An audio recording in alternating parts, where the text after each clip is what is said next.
materials and substances and are liable to cause people to trip or slip.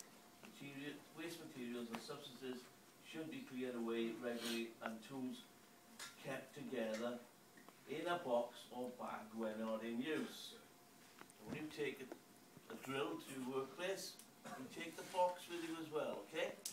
Everything is kept together.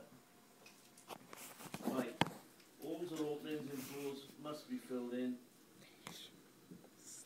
or fitted with protective covers, securely fixed in place and labelled caution opening below. All protected by guards, guardrails and toe boards. Every year someone lifts an unmarked loose cover and then walks down the hole being, it says you're protected, but I think this means unprotected.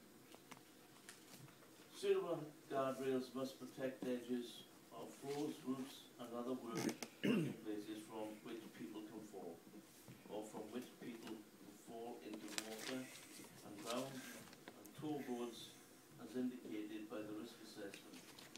If work is to be undertaken adjacent to water, suitable rescue equipment must be available. As I know in Bidwell, they put the rings in there, is that right? On posts. Oh yes. They didn't put any boys in, you know, that's fences. No. Right. If you're working at height, take care of the people working below. Let them know you were there.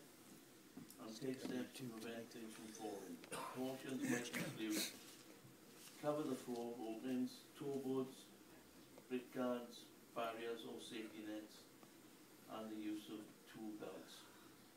Also, if there's a walkway or like in Cleckley we're using a hoist, then we boarding above crash deck.